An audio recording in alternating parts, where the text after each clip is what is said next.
Hey guys, David here, and today we're going to be talking about breaking news that Fortnite, one of the most popular and highest earning games, has been removed from Apple's App Store, and the makers of Fortnite, Epic Games, have filed a legal complaint against Apple for monopolistic and anti-competitive business practice in relation to the App Store. Want to find out more? Then let's go.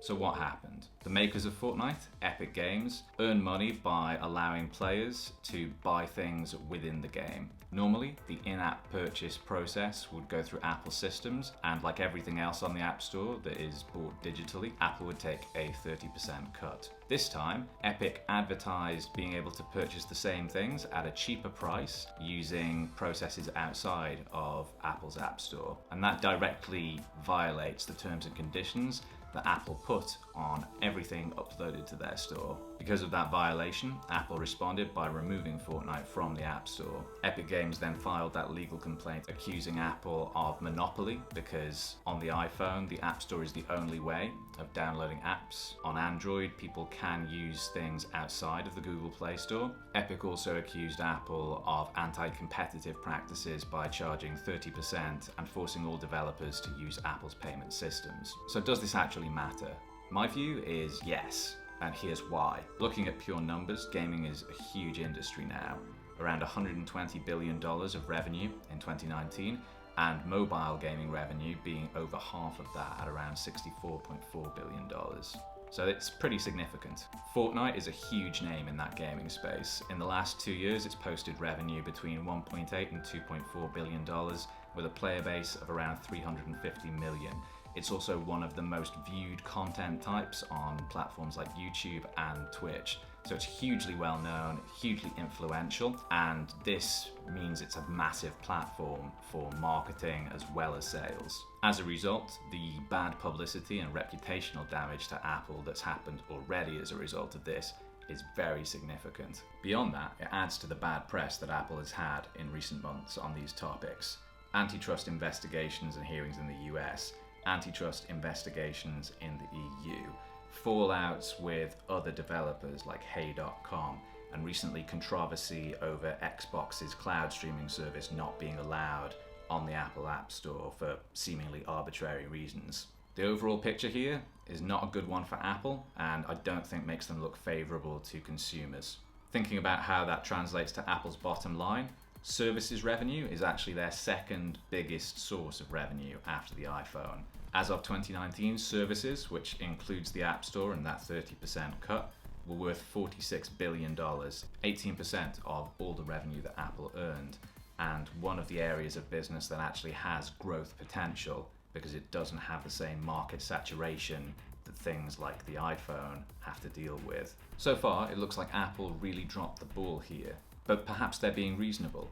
Other large-scale digital stores charge almost exactly the same. So Steam, Sony, Xbox, Google, all of their digital stores take a 30% cut, exactly the same as Apple. However, the distinction and the reason for a lot of these anti-competition accusations is that for Apple, the App Store is the only valid way of getting apps onto your device without jailbreaking it and voiding the warranty. With Android, by contrast, Google allows people to download apps outside of their Play Store.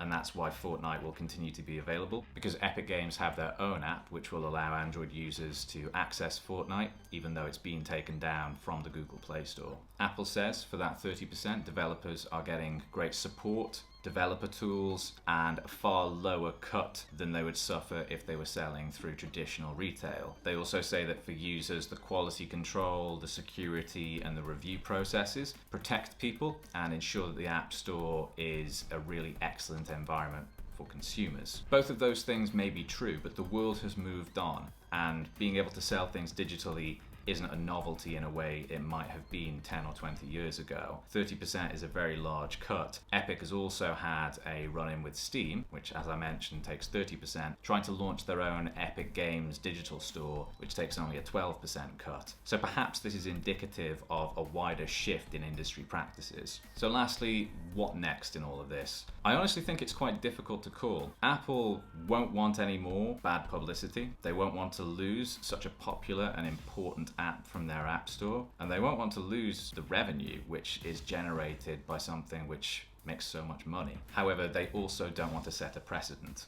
If they change the rules for one developer, it's really easy to see how you can be accused of not allowing fair competition, of picking favorites, and generally creating pressure to change the rules or have bespoke deals for everybody in this huge app universe. The other issue for Apple is that if other important developers with some amount of market power start to kick up a similar fuss, there could be a risk that the App Store starts losing more and more apps which are really important to the iOS overall experience. People buy devices for what they can use them with, and if iOS starts losing more and more key things, then Apple won't just lose services revenue, they're going to lose revenue from across their entire business. So it seems like a difficult circle to square. I think Apple has got three choices from here. Number one, they start allowing apps to be accessed outside their app store in the same way that Google does on Android. Number two, they work out a reduction to that 30% cut to a level that most developers are happy with. In doing so, they need to work out the trade-offs between keeping everybody happy and keeping all the best apps in the App Store versus the loss of revenue. Or option three is to power through and bank on the fact that they've got more money and more market power than Epic Games. That to me seems like a risky strategy. Overall, I'm going to be interested to see what will happen, and I really couldn't call which way it's going to go from here. What do you guys think? Let me know down in the comments. That's all for now, so a huge thank you for watching. If you liked the video, please like and subscribe to help the channel, and until next time, take it easy.